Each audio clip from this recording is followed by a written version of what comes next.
Assalamu alaikum. This is Abdurrauf. Welcome again our YouTube channel Guru of MCQs.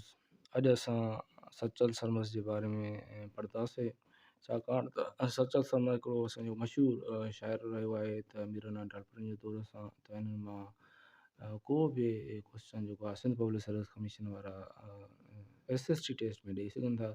Sachal Sarmas जेको आहे 1739 में पैदा थियो ऐं 1829 में जेका हिन वफ़ात कई।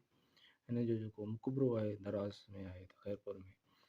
त सचल सरमस जे हिसाब सां जेके क्वेश्चन आहिनि, जेके इम्पोर्टेंट क्वेश्चन आहिनि, त उन मां सिंध पब्लिक सर्विस कमीशन वारा SST टेस्ट में लाज़मी जेको आहे हिकु ॿ सुवाल ईंदा आहिनि। जीअं असांजो पहिरियों सुवाल आहे त सचल सरमस जे बारे में। सचल सरमस जो असुलु जेको नालो हुयो अब्दुल वहाब हुयो, अब्दुल रहीम हुयो, अब्दुल रहमान हुयो या अब्दुल गफ़ार हुयो। त हिन जो असुलु जेको नालो हुयो अब्दुल वहाब हुयो। अब्दुल वहाब जे नाले सां हिनखे सुञातो वेंदो हुयो।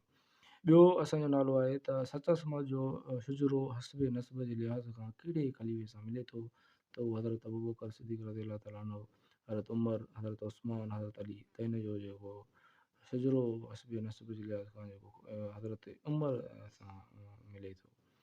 टियों सुवाल आहे त सचल सरमस कहिड़े दौर हुकूमत जो वॾे में वॾो शाइर हुयो, त तव्हांखे बिल्कुलु ख़बर आहे त इहो कलोडन, मुगल, अंग्रेज़, टालपरनि, त इहो मीरन ऐं टालपरनि जे दौर जो वॾे में वॾो शाइर हुयो। कलोड़नि जो दौर जो वॾे में वॾो शाइर जेको आहे तव्हां ख़बर आहे त भटाई साहिबु आहे।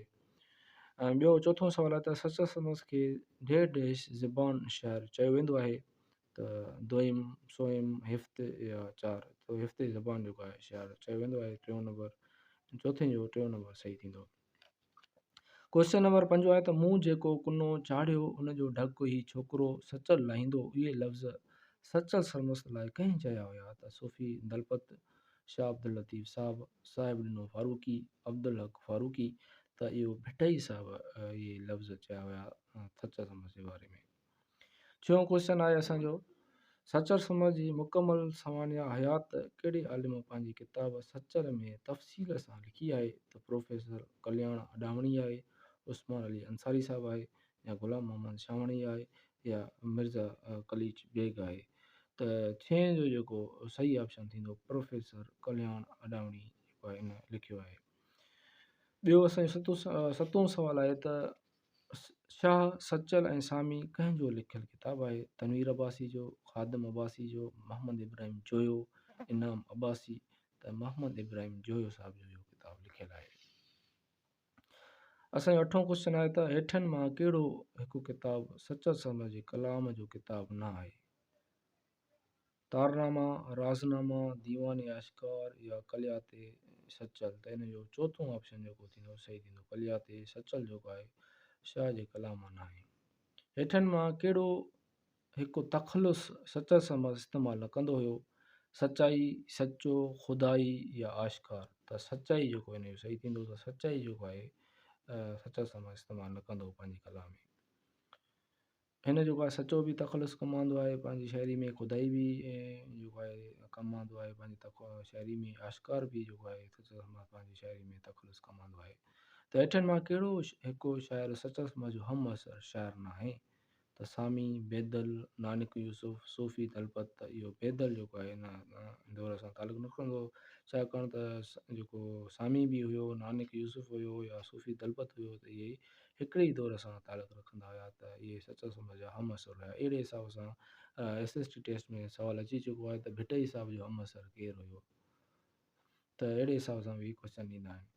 ॿियो सुवालु आहे त असांजो 11 नंबर क्वेश्चन आहे सचल सरमस बुनियादी तौर कहिड़े फ़लसफ़े जो हामी हुयो? त उहो सोशलिज़म हुयो, मिलियत हुयो, हम औसत हुयो, या वजूदियत जो जेको आहे हामी हुयो? त उहो हम औसत जो जेको आहे फ़लसफ़े जो हामी हुयो। 12हों सुवालु असांजो आहे त सचल सरमस कहिड़ी सनफ़ जो बाकमाल शाइर हुयो? बेत, गज़ल, काफ़ी या साणेठ। त हिन जेको आहे तमामु घणो काफ़ी ते कमु कयो आहे। जीअं बेत ते तमामु घणो कमु जेको आहे भटाई साहब कयो आहे, ऐं काफ़ी ते जेको आहे सचल सरमस जो तमामु घणो कमु कयो आहे। ॿियो असांजो सुवालु आहे त सचल सरमस पंहिंजो मुर्शिद कंहिंखे सम्झंदो हुयो? मियां साहिब ॾिनो फारूकी, ख़वाजा अब्दुल हक, शाह लतीफ़ या मंसूर हलाज। त हिन जो ॿियों ऑप्शन सही थींदो, ख़वाजा अब्दुल हक खे पंहिंजो मुर्शिद सम्झंदो हुयो। 14 सवाल आहे त सचल समझ कहिड़ी शइ जो बेहद शौक़ीन हुयो, मौसीक़ी जो, मुताले जो, सैर सफ़र जो, दावतुनि जो। त मौसीक़ी जो तमामु जेको आहे सचल समझ जेको आहे शौक़ीन हुयो। 15 असांजो सवाल आहे त सचल समझ जी मज़ार कहिड़े शहर में आहे। इहो हिकिड़ो इंपॉर्टेंट क्वेश्चन आहे, त इहो mostly Sindh public service commission वारा ॾींदा आहिनि। त राणीपुर में, खैरपुर में, गंबट में या दराज शरीफ़ में। त इहो दराज शरीफ़ में हिन जी मज़ार आहे। त खैरपुर में त आहे, पर खैरपुर जे हिकिड़े ॻोठ तालके दराज शरीफ़ में आहे।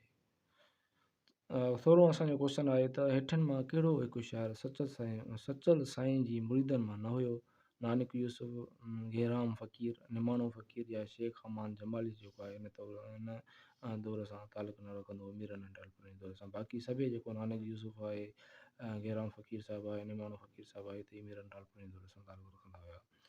असांजो 17 सवाल आहे त कहिड़े सिंधी शाइरी खे बेबाग़ शाइर चयो वेंदो आहे। सचल समझ, काज़ी कादन, शाह करीम या शाह लतीफ़। त हिन जो सही ऑप्शन थींदो सचल समझ खे बेबाग़ शाइर चयो वेंदो आहे। असांजो 18 क्वेश्चन आहे त सचल जो उहो कहिड़ो सूफ़ी शाइर हो जंहिं वहदतुल वजूद जी फ़िक्र खे अवामी अंदाज़ में ॻायो। काज़ी कादन हुयो, शाह करीम हुयो, शाह इनायत हुयो या सचल सरमस्त हुयो। त इन जो जेको सिंध जो उहो कहिड़ो सूफ़ी शाइर हुयो जंहिं वहदतुल वजूद ते तमामु घणो ॻायो हुयो, त उहो सचल सरमस्त हुयो। ॿियो असांजो 19 सवाल आहे सचल साईं जा मियां अब्दुल हक़ फारूक़ी सां कहिड़ा रिश्ता हुया। त चाचो हुयुसि, मुर्शिद हुयुसि, उस्ताद हुयुसि या सोरो हुयुसि, या उहे सभई रिश्ता हुया। उहे सभई, चाचो बि हुयुसि, मुर्शिद बि हुयुसि ऐं उस्ताद बि हुयुसि ऐं सोरो बि हुयुसि। त इहो मियां अब्दुल हक़ खे पंहिंजो मुर्शिद कोठाईंदो हुयो। त उहे सभई रिश्ता जेको आहे सचल समझ सां हुयसि। 20 सवाल आहे त सचल समझ जो रोज़ो कहिड़ो कंहिं जेको आहे ठारायो जोड़ायो। त मीर रुस्तम अली ख़ान हुयो, मीर ठारो ख़ान हुयो, मीर सूबेदार ख़ान हुयो या मीर अली नवाज़ हुयो। त मीर रुस्तम अली ख़ान जेको आहे शाह साहिब जो मक़बरो तयारु कयो। त इहो बि हिकिड़ो असांजो इम्पॉर्टेंट MCQ आहे SSC टेस्ट जे हिसाब सां। ॿियो असांजो आहे त सिंध जो मंसूर सानी कंहिंखे सॾियो वेंदो आहे। त काज़ी कादन खे, शाह करीम खे, शाह लतीफ़ खे या सचल सरमस्त खे। त हिन जो सही ऑप्शन सचल सरमस्त थींदो। 22 सवाल आहे त सचल समझ जी विलादत वक़्तु सिंध जो हाकिम केरु हुयो। त मियां अब्दुल नबी साहिबु हुयो, मियां नूर मोहम्मद कलोड़ो या मियां सरफराज़ या मियां आदम शाह कलोड़ो। त हिन जो सही ऑप्शन मियां सरफराज़ कलोड़ो थींदो। 23 असांजो क्वेश्चन आहे त सचल समझ जा वॾा कहिड़ी ज़ात जा हुया। कुरैशी जा हुया, लकियारी जा हुया, फारूकी जा हुया या हैदरी जा हुया। त उहे फारूकी सां तालुक़ रखंदा हुया। 24 असांजो सवाल आहे त मियां साहिबु ॾिने फारूकी जो शेर कहिड़ियुनि ॿोलियुनि में मिले थो। सिंधी में, सराइकी में, ॿिन्हिनि ॿोलियुनि में या उन मां कंहिं में न।